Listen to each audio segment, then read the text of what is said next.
This week on Wilderness Systems Kayak Bassin Show, Chad Hoover continues his hunt for big bass at Briery Creek with Luther Cyphers of Yakatak. Less than a week ago, Chad brought fellow kayak bass fishing anglers Joey Gipe and Callie Shumway to the same waters. Joey walked away with a double-digit fish of a lifetime.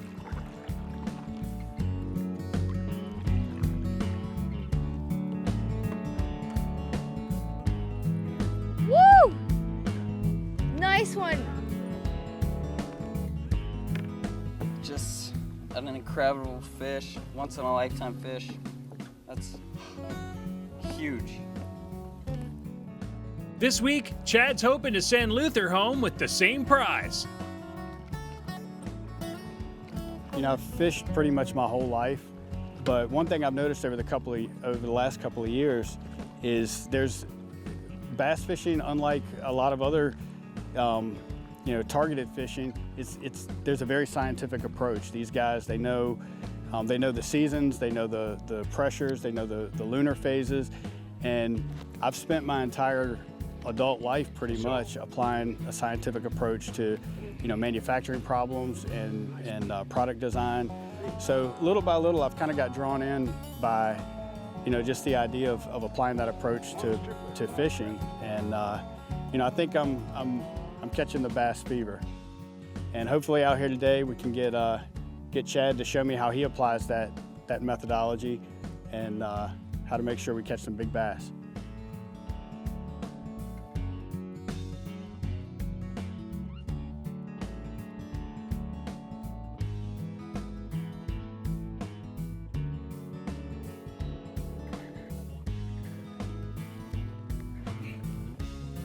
Oh, it's a beast pickerel. God.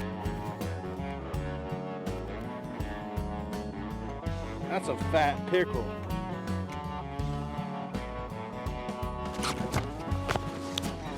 There he is.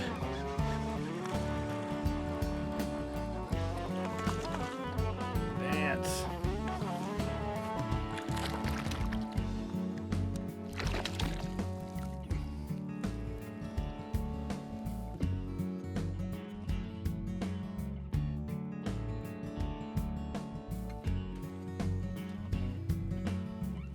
Did I get you?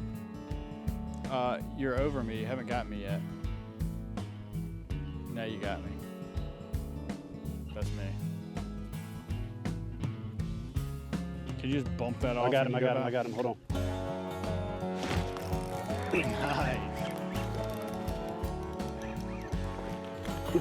That's not a bad It's a nicer fish. A little tag team bass fishing.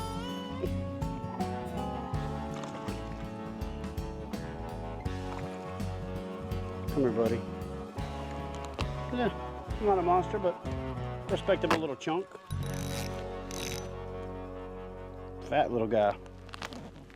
And we'll be right back with more kayak bass fishing action.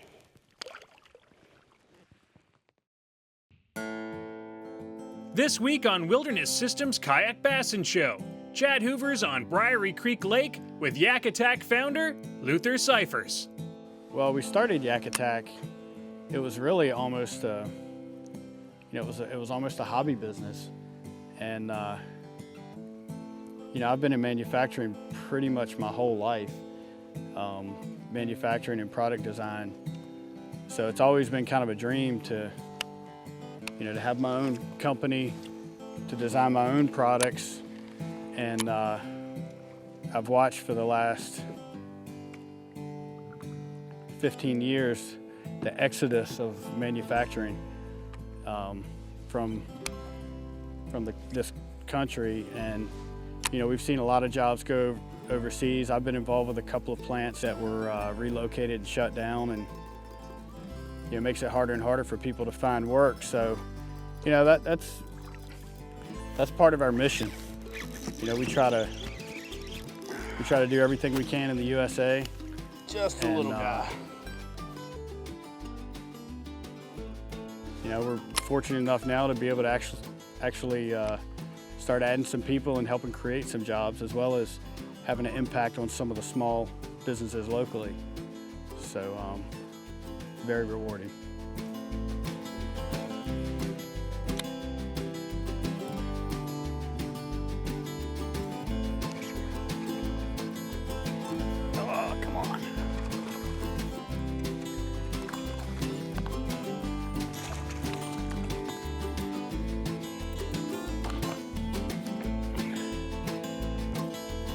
not bad at all.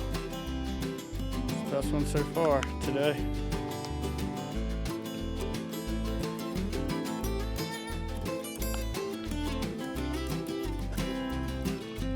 Go grow up.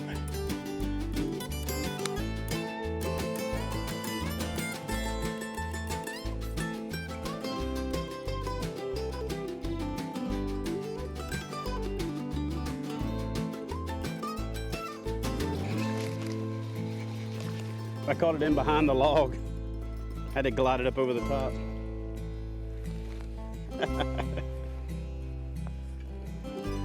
The sinkhole, baby.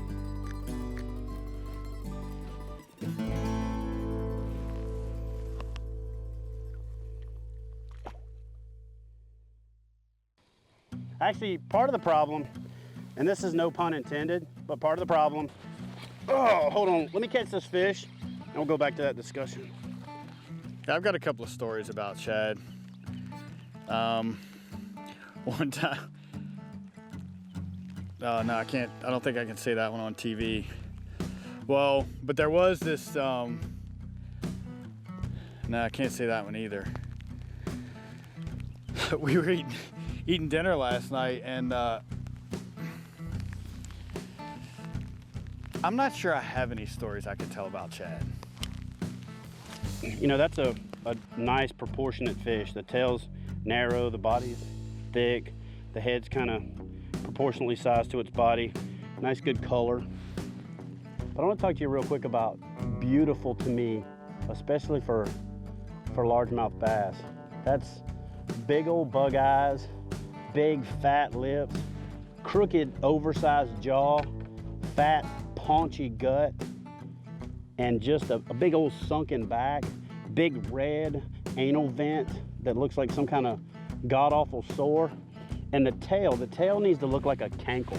You know, how that cankle starts to get some real girth to it where the calf just goes straight down to the foot. When you get those fish that have that tail that looks like a grandma cankle, that's beautiful to me. That's beautiful. That's bass beautiful. That's a better fish. Either that or, yeah, it's a better fish.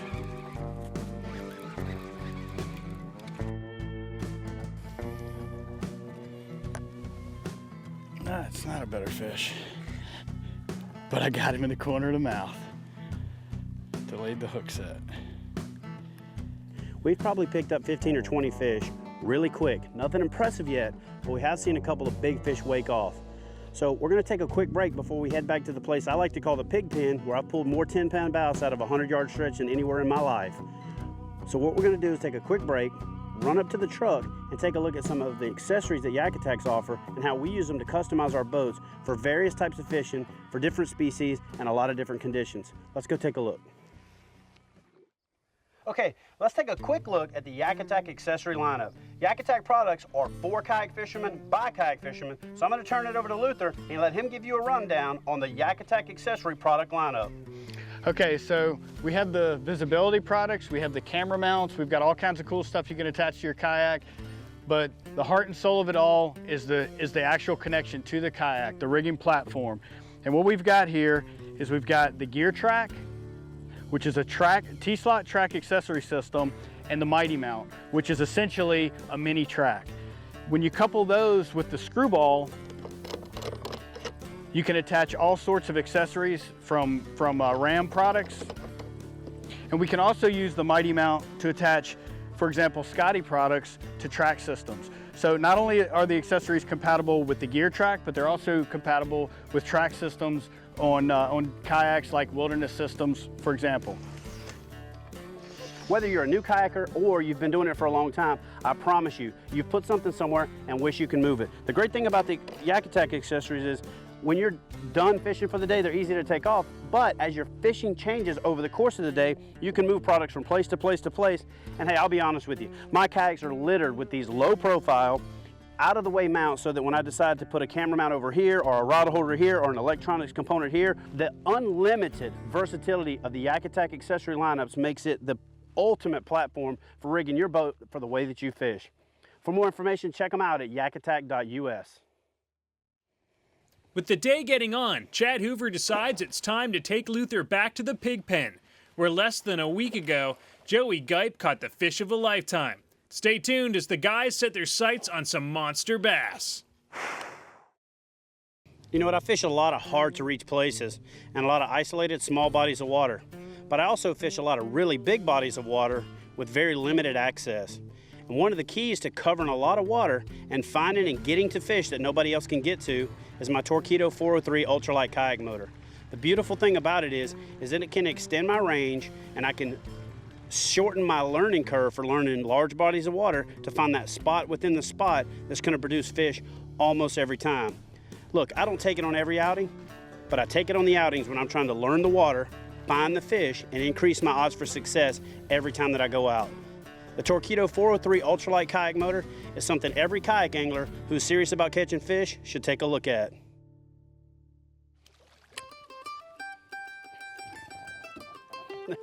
That bass wrecked it.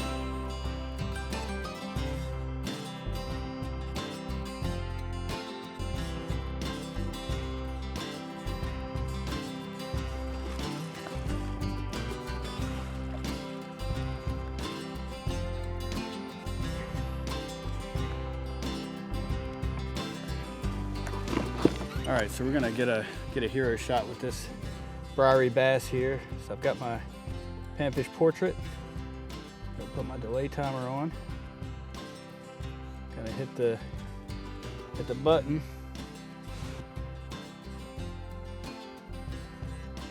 All right. Perfect hero shot.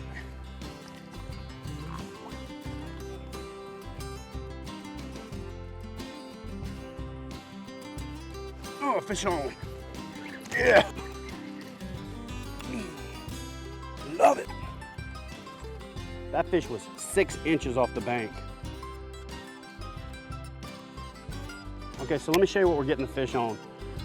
Right now I'm burning the Houdini colored Zoom Super Fluke.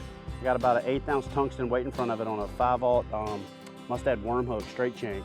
The fish are aggressive. They're chasing the bait down. They did catch a couple on the Cinco, but real quick, the way that they came out and hit it, I figured that they would give chase. Not exactly sure if the fish are finished spawning and they're in that aggressive post-spawn feed-up cycle, or if they're still moving in to protect the beds, because there's a lot of really aggressive blow-ups, which, you know, the water temperature's 71, but we had cold weather right up until, you know, a few weeks ago, and then it got really warm really fast and the water temperature came straight up. We're about 50 to 75 yards further back than the boats can even get. There's a stump every 6 inches. This water's only about maybe a foot deep, and right about, you know, 50 yards behind me is as far as I ever see the boats make it back in here. And we still got, you know, 2-acre pond back here all to ourselves. That's what I love about fishing out of kayak, getting to these places that even on public water, you know, other people can't get. Just like 4 or 5 days ago when we had Joey out here and he got that fish of a lifetime, we were in an area that we could see boats going by and they were waving, and a couple of them asked us how we were doing, and they just couldn't get in there. Logs offer some of the best hiding places for bass, but the trick is not spooking the fish. So that's what Chad's gonna look at in this week's Kayak Fishing Tip, brought to you by Wilderness Systems, makers of the Ride, Tarpon, and Commander series of premium fishing kayaks. You know, here's a little scenario that I wanna talk about real quick, especially with a lot of guys that are just getting started in bass fishing. We got a monster just blew up over there. Anywhere there's an intersection in logs, the intuitive thing to do is try to throw it as close as you can to that V. And I don't know how many times I've done it personally or watched other anglers do it, where you throw into that V, and when you hit there, you see the big boil where the fish just takes off. So if you see that intersection in the log and it just looks fishy as all get out to you, and you know that that bass is laying at that intersection, if you have the opportunity, especially when you're fishing something that's weedless or something that's clean that'll come over the log, cast to the other side, reel it real slow so you don't create something on the other side hitting it, or you know, just jiggle it across the top. Hold your rod tip up and bump it into that log, and then just let it slide over into that hole rather than throwing it in there and crashing the hole, you know, crashing the party. and spooking the fish, throw it to the other side, jiggle it along, reel it along. If you can get it up on the log, cast it up on the log and jiggle it along and then hop it off into the hole, you'll have a lot more success catching those fish in super shallow water in those really tight places instead of throwing it in there and crashing the party. With storms rolling in, Chad and Luther call it a day, but they're already making plans to come out tomorrow to continue their hunt for the hog. Stay tuned, there's lots more kayak bass fishing action still to come. Okay, so we woke up this morning and the weather was just off the charts. There's no way we could get out on the water. So Luther mentioned that he had a family friend that runs a sustainable farm that actually has a pond on it, and if we were interested, we could come check it out. I'll tell you what, as we came over the top of the hill, my pulse quickened. The only thing I know is we came here and installed a greenhouse for this lady last year that we sold her. And when we were installing the greenhouse, I asked her about the pond, and she said that that she knew it had fish in it, and she thought it had some big fish because a little girl came out here last year, went fishing, and broke her fishing rod, so she couldn't fish anymore. So we're hoping that bass is still in here.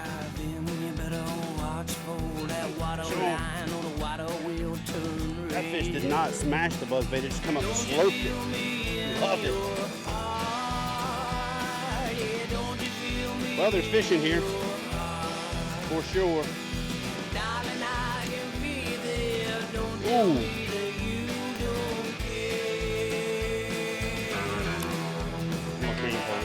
Oh, fish on. Sorry, brother.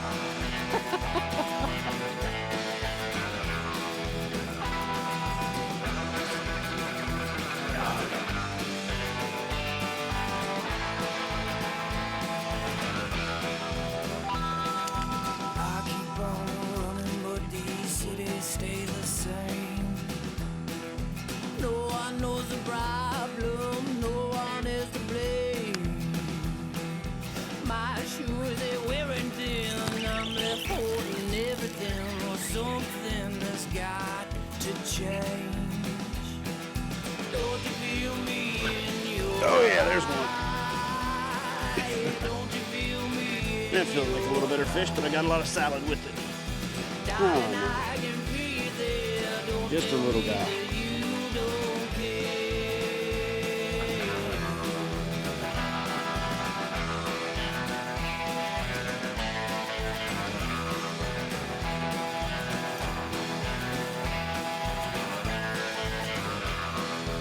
Oh yeah. That's a better fish. That's a better fish.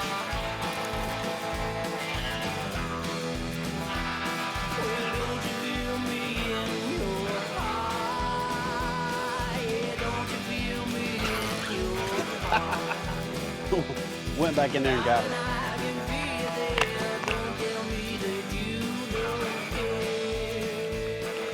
So this fish is laying in a clay mud pot, and she's actually taking on the color of that clay pot. That's kind of crazy. She's like a goldish yellow green.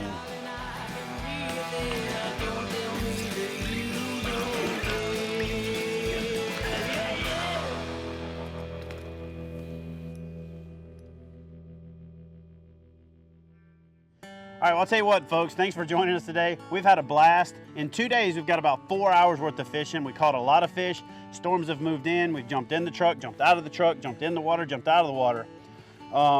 We've got a couple hours to head back over to Briery. It looks like we're done filming for the day because there's storms coming.